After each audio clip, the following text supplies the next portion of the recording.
Welcome to VoteProPot-Cast, brought to you by VoteProPot.com. Well, hello everybody, and welcome once again to another episode of VoteProPot-Cast. I'm Phil Adams. I'm Jay Britton. And I'm Andrew McCready's. Oregon is now considering a bill to allow cannabis exports. Got a story about how hotels are adapting to cannabis legislation. Former politicians, especially former Republican politicians, are lining up to profit off cannabis legalization. A couple of states in the news, Alabama and Mississippi, are now going to take up cannabis reform. We've often also heard the claim that no one has ever died from cannabis. We've claimed that ourselves. Can we still say that? And is there such a thing as a marijuana expert? Jay and Andrew are going to explore those two ideas. Nevada and New York are set to ban pre-employment marijuana tests. But first, Andrew's got a story, and it's a very important issue. Very, very important. It seems that the P in IHOP doesn't stand for pancakes after all. It stands for pot. That's funny, Phil. Come on. That was great. Come on, give him a break. Okay, a couple months ago, I think the internet went crazy when there were some postings of a sign on an IHOP door saying it will not serve people with strong marijuana odor. Now, apparently, the corporate headquarters came out and said, well, we're going to make a statement that that's not true. Anyone can come in. I mean, especially states that it's legal. How can you tell someone they can't come in? Right. And apparently what probably happened was some good, conservative family came in, and the people sitting next to them were making noise, and they were stoned, and they smelled of weed, and they complained, and the manager said, well, I'll take care of that, and wrote up a sign and put it on the door, or they won't serve people that smell like marijuana. Apparently that wasn't the first time it happened. It happened at Fridays as well. And and again, Friday's corporate headquarters came in and said, no. But anyway, so all you stoners out there, you're good to go at IHOP. And Fridays. How could IHOP not let stone people come in and eat? I mean, that's half their business. Well, I mean, especially when it's early in the morning and you've been partying all night. I mean, let's face it, IHOP is not somewhere you go. It's somewhere you end up. Yep. No, I'm just kidding. It's a great restaurant and a great corporation. And if anybody has any ideas on that or wishes to register a complaint for my insensitivity, we welcome all comments, suggestions, corrections, whatever you got. So what's your favorite kind of pancake? What's your favorite kind of pancake? What's your favorite kind of topping? How about you guys? What's your favorite topping? Do you like into just traditional with maple syrup, or do you put sausage and eggs on them and buttermilk? Or do you like the fruity syrup? Some people like that. Or the Rudy Tooty, what is it? Fresh and fruity. Fresh and fruity. Fresh and fruity. That's right. Yeah. Great stuff at IHOP. We highly recommend that you go there, and we highly recommend that you check us out. And by the way, this episode of Vote Pro Pot is brought to you by the International House of Pancakes. Yes, and I'm going to say this sooner or later. Check us out at VoteProPot.com. Or send us an email at podcast@VoteProPot.com, or call our message line at 240-257-2441, and we'll put you on the show. Please like and follow us on LinkedIn, Twitter, and Facebook. Just do a search for Vote Pro Pot. Not only the restaurant industry, but the hotel industry is feeling the effects of cannabis legalization. And how are they adapting to that, Jay? Well, there's an article here about how they are adapting. And as you guys know, in legal states where marijuana is legal even recreationally, you still can't smoke it anywhere but in your house, supposedly. I mean, for the most part. There are a couple of exceptions, I think. In for medical, that's pretty much the standard operating procedure. Yeah, I mean, in San Francisco, they have a couple of lounges, I think, where you can go. Well, they're getting the cabaret licenses out. Right. But it's like alcohol. You can't do it in public, you know.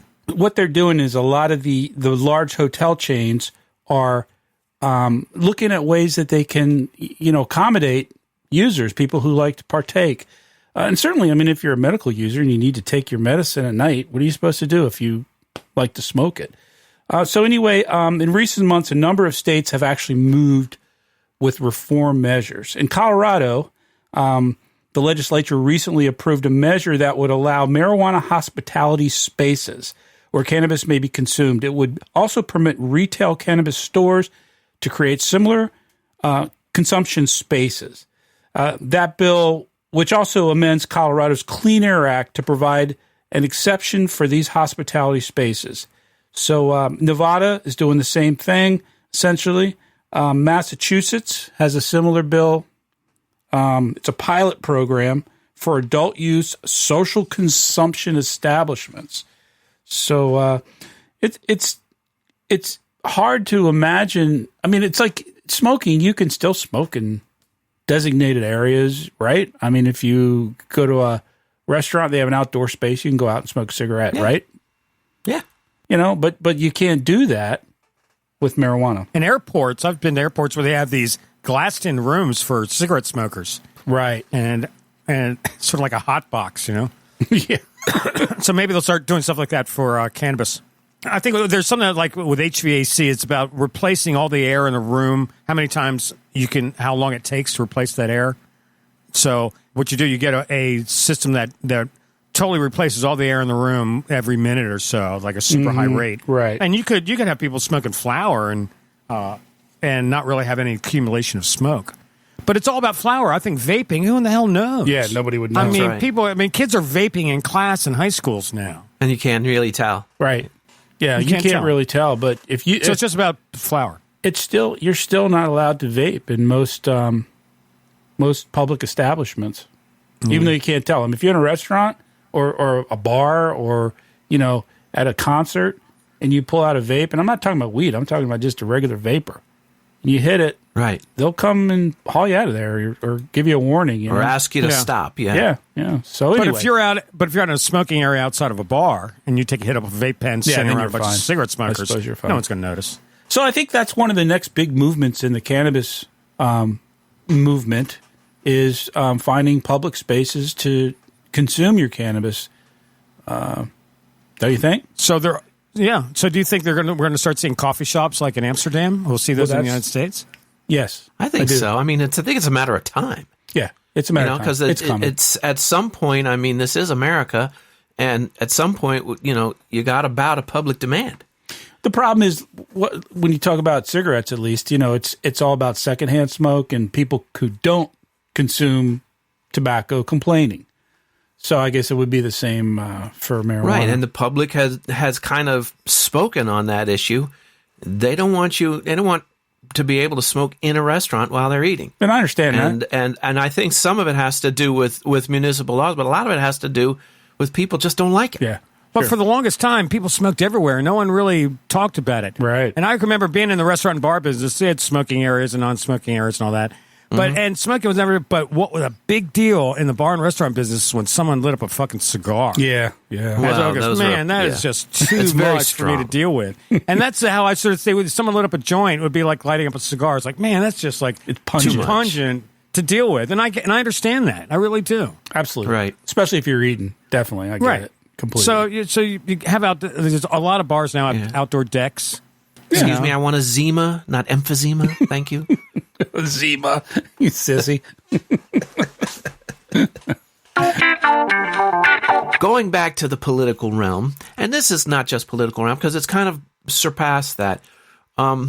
It seems that, and we've covered this subject a few times, but after years of blocking cannabis reform and deriding the plant and the people who use it, former House Speaker John Boehner from Ohio has become pretty much the highest profile former politician, to go along with the cannabis movement. And along with former Massachusetts governor and now presidential candidate Bill Weld, they have joined the board of Canadian firm acreage holdings. And now, the question is, are they doing this because they've really had a change of heart about the legality of marijuana, or are they just trying to profit off of it? For my money, I'm not sure it matters. What do you guys think? I think it matters to some people, and I definitely understand why it matters. I mean, in the case of politicians, I understand it. And other people, that blocked, I guess DEA agents or FBI, and people really made a career out of prosecuting and persecuting, drug people, and that might be a little harder pill to swallow. But politicians, it's it's just a sign of the times. I understand how some people might not be into it, but I think it's kind of cool that they're doing it because it just proves that they're wrong. I mean, they were wrong, and now they're coming out and admitting it. And I think that's great for the movement. Well, I think it is. I mean, and it's not just Republicans. Former Senate Majority Leader Tom Daschle of South Dakota and ex-Rep Joe Crowley of New York. Now, he's the guy who got unseated by Alexandria Ocasio-Cortez in the 2016 primary. They're now on the board of Northern Swan Holdings. That's a cannabis investment firm in New York City. And these are guys who spent how many decades combined, never co-sponsored a bill. Well, Crowley did, but not until he was being challenged by AOC. But, they never really got behind the movement. But now they're seeing green in that mean green, and they've changed their tune. For me, I think anything that brings you to the party is good enough. If you want to call them hypocrites, fine. Well, they're politicians, so. Well, they're former politicians. Okay. Well, now they're in the private sector. And, well, look, I mean, how many politicians come into office and they're making $175,000 a year if you're a congressperson, and they leave 10 years later and they're millionaires. So these guys always find a way to make the money. That's right. And That's right. But if it moves the cause forward, what the hell? I have a bigger problem if these guys were super anti-cannabis, and then all of a sudden they're out of office, and somebody gives them a call and says, "Look, I'll give you $600,000 to join the board, and we'll pay $500,000 a year." Sure, sign me up. I mean, that's just. Well, Boehner was anti-cannabis. I think he was a very anti-drug at one point. Absolutely.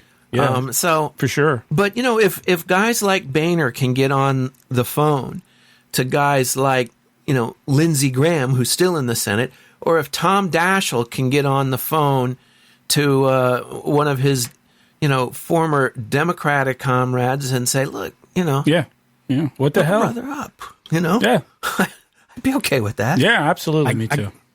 I'll give you some blunts if you vote yes. Yeah, exactly. Right. I'll hook you up. Not for you, but for you got a kid in college, right? Come on. Oh, well, they're politicians and that's what they do. Right. And you can't take the politics out of politics. Well, how are we going to reform unless we convince the politicians to change their minds? That's right. So they're doing what we're trying to get them to do. Especially those we just wish they would have done it sooner. Why they just should have done it before they left office. Right. That's right. But I think I think, Jay, what you're about to say is absolutely right. Especially on the right, especially the Republicans. You get most of. I mean, who is it? Cory Booker is sponsoring a cannabis bill, and that's fine. But he's a Democrat, and you're kind of preaching to the choir there, aren't you? You get somebody on the Republican side now. You're starting to get a little bit of momentum, a little bit of critical mass there. And if guys like, and we spoke about last week about Dana Rohrabacher of California, both Republicans and both, if they want to cash in on it, great, let them, but if they can use what influence they have to move the needle, I'm all for it. Yeah, me too. Absolutely. Well, it seems to me it's like popping popcorn. It started off with just one or two Republicans were flip-flopping, and now it's like, it's just going crazy. And it's to the point where are the Republicans, getting together behind this issue? Maybe. I mean, maybe some. And the question is how many of them and how quickly. Do they start an organization or something? Well, Funny you should mention that. There is an organization. I know. You can lead a horse to water, right? Eventually, yeah. Might have to kick him in the ass a couple times. What Andrew is not too subtly beating me over the head with here is an organization called RAMP, Republicans Against Marijuana Prohibition, and they have been around for a number of years, and they are interested in getting Republicans at the state and federal level on board with cannabis legalization. Yay. I had an opportunity to speak with the communications director, Hunter White, about this and about RAMP, and here's a little bit of what he had to say. You know, Republicans, ex-congressmen and senators, John Boehner is one, Dana Rohrabacher, joining advisory boards of large cannabis corporations. What is your view of that, and do you think that's moving the needle at all within GOP leadership? I'm kind of two minds about it. On the one end, I'm very, very happy about it because what it's showing is that marijuana is going mainstream. I mean, you're not going to have people like John Boehner, you know, joining up if it's not something that isn't, well, fairly mainstream and very profitable. On the other hand, it's kind of aggravating because you realize that these people were in positions of power and influence to do something about it for years and years, and then they didn't. And now that they're out of office, they're touting this as, you know, this wonderful thing, and you just sit there and wonder, you know, why couldn't you have done anything when you actually had the power to do something? Why did you wait until? Right. Where were you when we needed you? Right. Well, I think you mentioned one key aspect was profitable. The old saying, nothing succeeds like success. When, you know, people on the right see the money that can be made in legal cannabis sales and legal cannabis industry, do you get the feeling that they could be more drawn to that? I do. It just really depends on why they're opposing it. On the one hand, there are a lot of Republicans that we've found who they may not necessarily agree with people who actually use marijuana, but they don't want it to be illegal. And in fact, they may actually want to cash in on the business itself. And, you know, that's great. I mean, those are people who see the money that can be made, the economic growth that can be done, and they don't want to stand in the way of people doing it, you know, so long as they don't have to. But there are also people, I think a good example in recent memory would be someone like Chris Christie, who are of the opinion that it doesn't matter how profitable it is because it's blood money. You know, it's coming from a terrible drug industry which wants to, you know, ruin our children's lives and all sorts of rhetoric like that. So those people won't be swayed no matter how much economic growth comes from it, no matter how much tax revenue is generated, no matter how much tax revenue is saved by stopping this horrible drug war. Right, and they know what they know, and there's no amount of facts that can penetrate that. Sounds to me. That's right. Are there, would you say, a lot of Republicans in Washington right now that may be open to legalization? I would say nowadays there are a lot more Republicans who are in favor of maybe not legalization, but at the very least changing the federal law, which currently is the largest roadblock to anything. I think that's pretty well decided. I think the problem with Republican leadership in Washington on this subject is that nobody wants to take it up as their cause. Nobody in power wants to take it up as their cause. And because the leadership isn't directly behind it, you know, freshman congressman, you know, maybe a first-term senator, they're not going to carry it. And if they do, it's not going to go anywhere. And so they just don't bother doing it. There's a lot of people who they'll sign their name to it, but they're not going to be the champion. my conversation with Hunter White from RAMP was about 25 minutes long, and if you want to hear the entire conversation, we have put the link to it into the show description. So check it out. You'll learn so much about what's going on the Republican side, and really those are the guys we need to flip. And I'm one of them, so there it is. So we've got some cannabis news out of Oregon. Andrew, what do you got? Oregon. Now, you might have heard on the podcast before, because I'm sure you're all regular listeners. Oh, yeah. We talked about how last year Oregon grew 1 million pounds of cannabis, of surplus cannabis. Oops. So what do you do? I mean, we discussed all the different options they could do. But what they've done is they've drew up legislation, and it's passed the House, the Oregon House, to allow them to sell cannabis outside of the state. Now, it's going to the governor, and it looks like I think he's going to sign it. But what this will allow is for the governor of Oregon to call up other governors and go, we're going to set up trade between our two states in cannabis.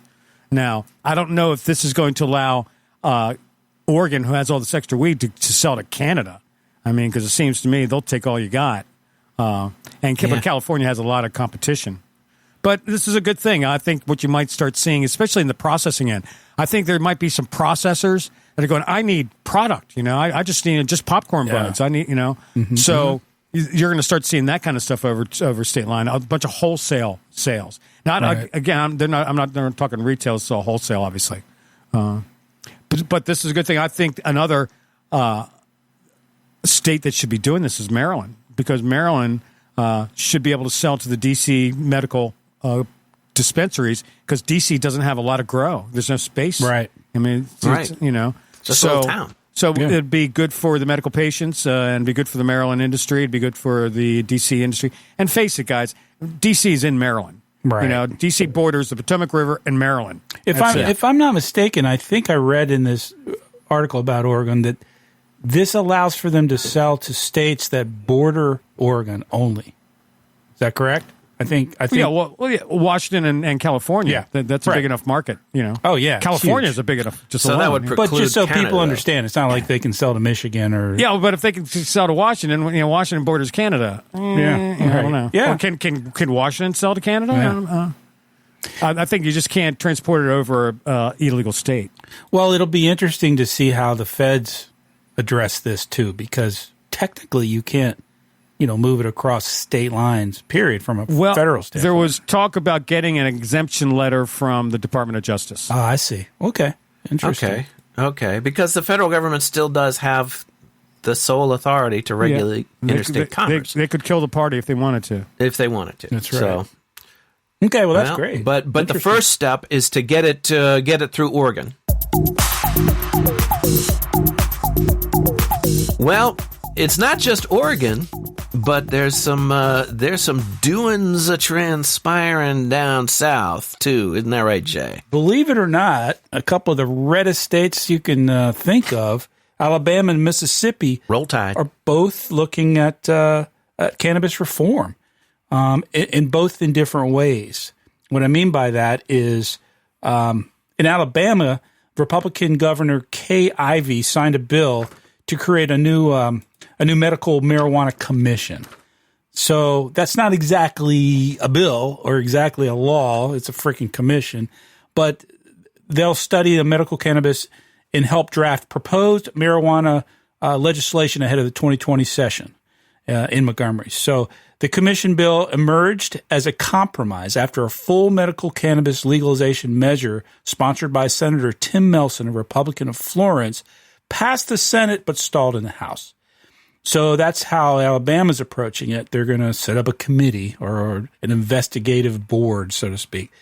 Mississippi, on the other hand, in Mississippi, a petition to legalize medical cannabis is nearing a magical number of 86,185 signatures. Go Mississippi. Which would put it on the November 2020 ballot. True. Under the proposed initiative, licensed physicians would be able to recommend medical marijuana for their patients.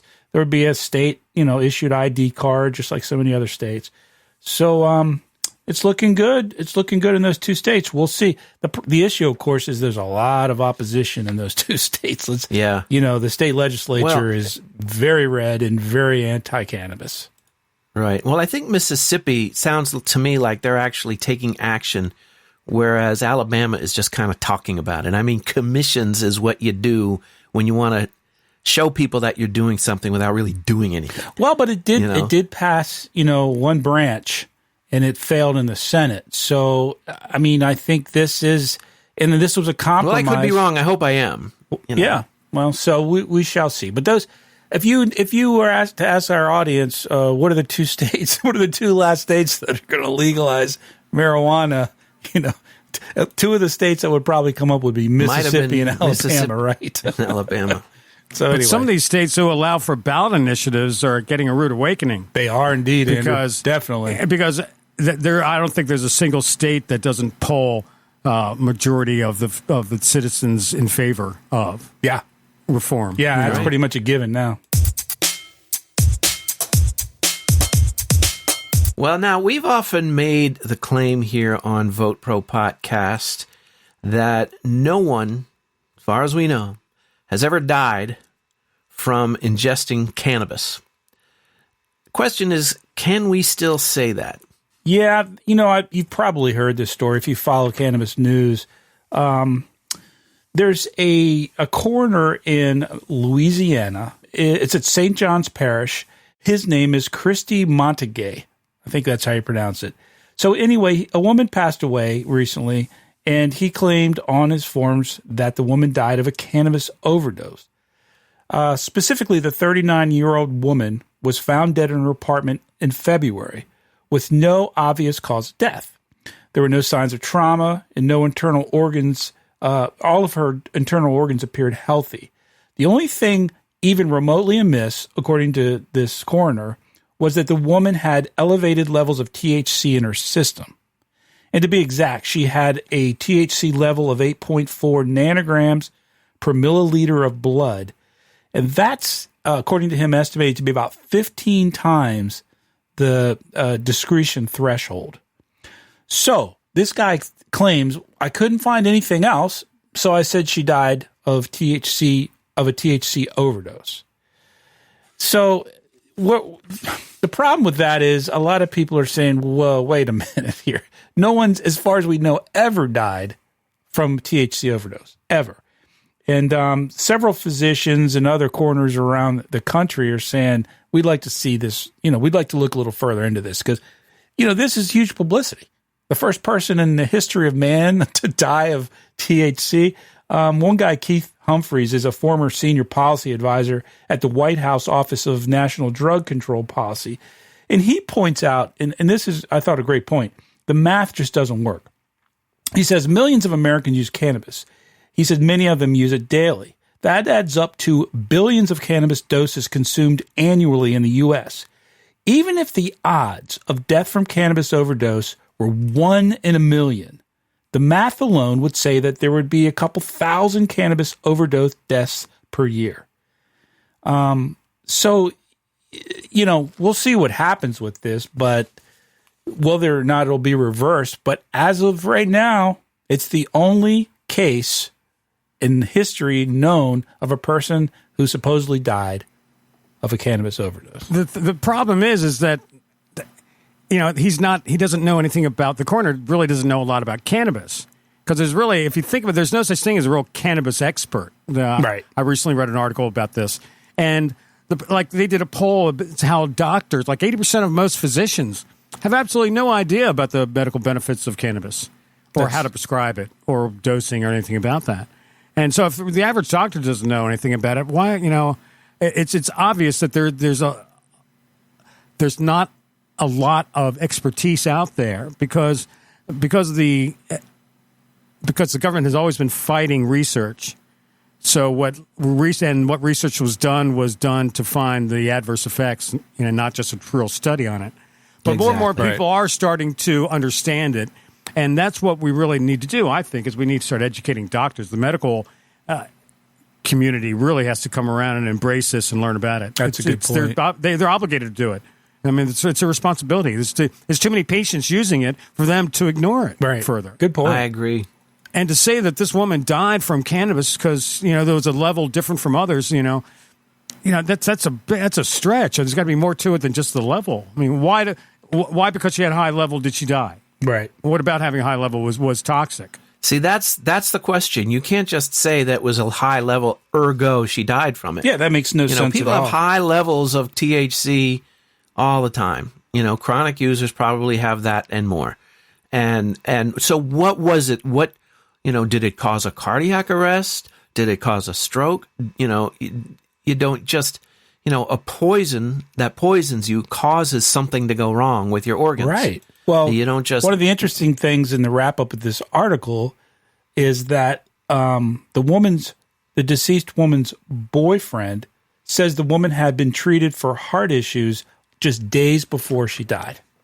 So, that might have something to do with it. You think? Do you think a heart issue could be deadly? Yeah, maybe. Did anybody apprise the coroner of this fact? Yeah, I don't know. I did read another article, and this is actually concerning because there's an article of a cancer patient who died of an infection.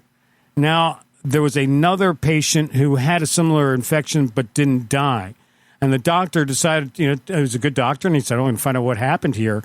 And he kind of traced it back. They were both using medical marijuana, I think, during their chemotherapy. Mm-hmm. And apparently the patient that died didn't die from the cancer, died from an infection, and shouldn't have died from that. I mean, it was definitely a treatable cancer and had very high success rate. The guy, everyone was expecting him to survive.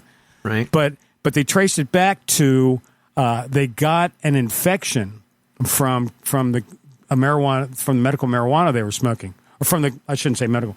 The marijuana they were using for medical purposes. Mm-hmm. And so as it turns out, the weed they were smoking had mold on it.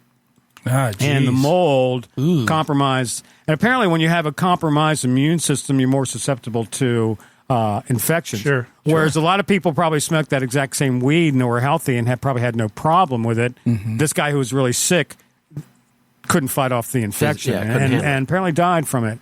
And the doctor who came out and discovered this said, marijuana was a vehicle that they got the infection from. Marijuana didn't cause it. Bad marijuana is what caused tainted it. marijuana. Right. So I think for people, especially in that situation, that's even more important. People who have a compromised immune system shouldn't be smoking black market weed. Right. You shouldn't risk it. You should go and get the healthy tested stuff. Right. One of the many reasons. Yep. And also, they probably shouldn't have been smoking it. Right.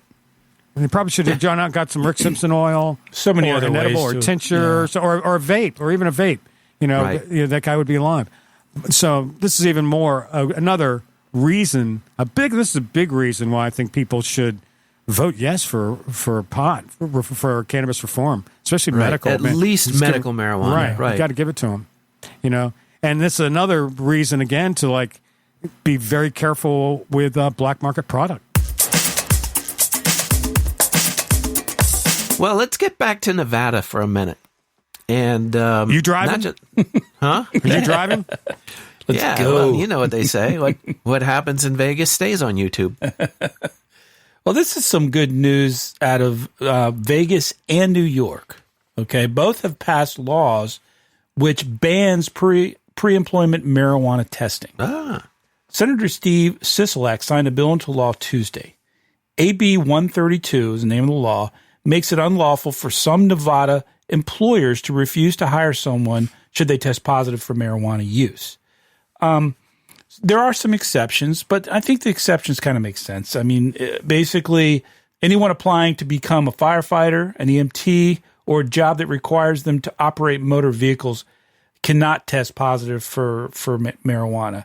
Anyone applying for federal jobs will also have to pass the test. So, we've talked about this in the show. It's a great thing, and New York has a similar law, which was passed actually by means of administrative action as opposed to an actual bill.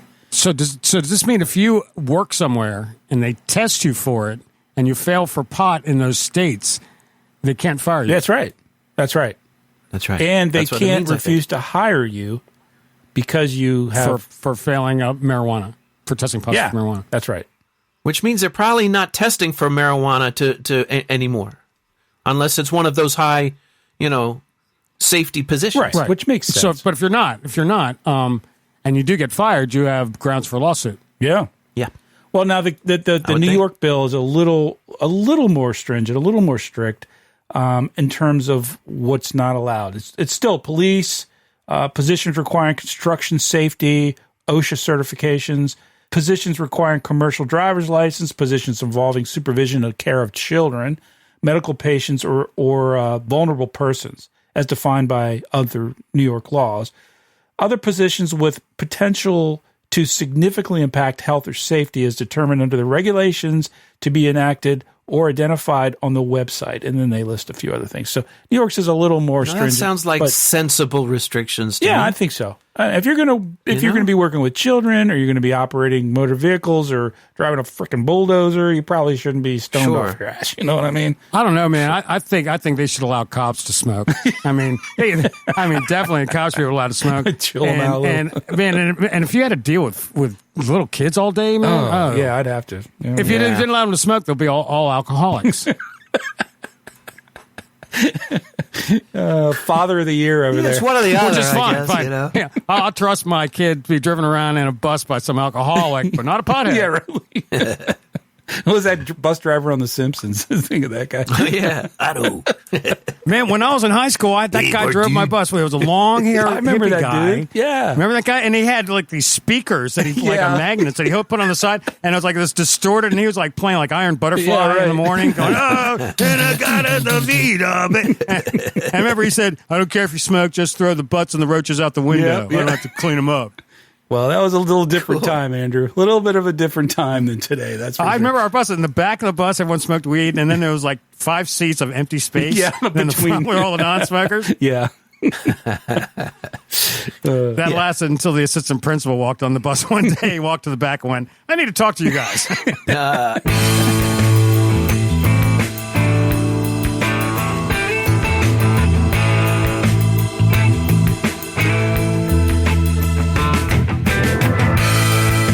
But times, they are a-changin', and we hope that at least when it comes to applying for a job or getting a job, that people shouldn't have to live in fear simply because they're doing something that's already legal. So good for Nevada and good for New York. And folks, we really need people, like-minded people, to get involved and help make things happen. No matter what state you're in, there's always something that you can do. So get informed. Check us out at VoteProPot.com. Send us an email at podcast@VoteProPot.com or call our message line at 240-257-2441. And of course, check out our conversation with Hunter White from Republicans Against Marijuana Prohibition, RAMP. Check out our show description for the link. And just so you know, we do not drug test here at Vote Pro Pot. Absolutely not. Please like and follow us on LinkedIn, Facebook, and Twitter. Just do a search for Vote Pro Pot. Wish I was up in Vancouver at the Cannabis Cafe, smoking good old Sensimilla at the beginning of the day.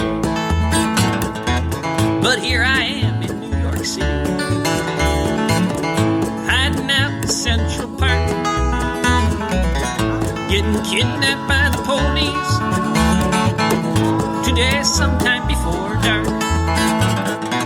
But I wish I was up in Vancouver at the Cannabis Cafe, smoking good old Sensimilla at the beginning of the day. The judge looked down upon me, frowned. He said, kid, get on your way. Just don't start out your morning with espresso and a J. I said, I wish I was up in Vancouver at the Cannabis Cafe, Smoking good old sense media at the beginning of the day.